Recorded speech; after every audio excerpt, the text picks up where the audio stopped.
You're paying more at the pump, and so are we. We've all noticed it. Gas prices have been steadily rising across the country. Now, many say it's because of the Ukraine conflict. So let's verify.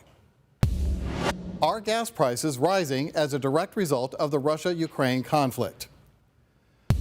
Our sources are AAA's gas tool and economist with the U of M, Dr. John Ganushki. So here's what we found. According to AAA, statewide Tennessee gas prices have jumped on average from $2.47 to $3.36 in the past year. But taking a closer look at Memphis, the trend is similar. A year ago, we paid $2.55 for gas. Now it's an average of $3.37. The record high gas price in Memphis, by the way, is $3.90, and that happened in 2008.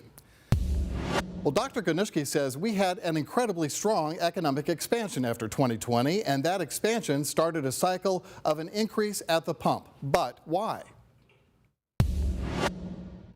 So strong demand.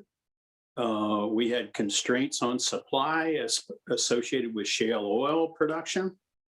And those two things, constraints on supply and increases in demand, actually drove up prices. So yes, we're seeing an increase in gas prices, but where does the Russia-Ukraine confusion come in? Well, Russia is one of the leading oil producers globally, behind only the United States and Saudi Arabia. So the conflict isn't impacting gas prices yet. Dr. Ganushki says the conflict could have a direct impact on oil production and distribution, but who will it impact? And those two things are particularly critical to Europe. They're less so to the U.S. The U.S., for a substantial period of time, has been an oil exporter. Now, most people didn't know that, but in fact, we export oil around the world. Now what we're seeing is rising prices. Our producers are going to crank up production. Whenever you increase the price of oil, they're going to crank up production. So what we're going to see is in the short term, continual increases in prices. So we can verify that no, the Russia-Ukraine crisis is not the reason gas is high right now, but the conflict could cause the economy to suffer and heighten the already high prices that we are paying at the pump. But don't get discouraged. Dr. John Ganushki says gas prices will drop after that.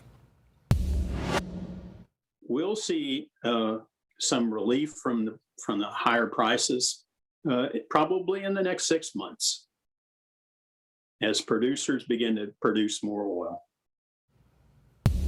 There you have it. And of course, if you see something that you want our team to verify, email us at verify@abc24.com, or you can hit us up on social media at ABC24 Memphis.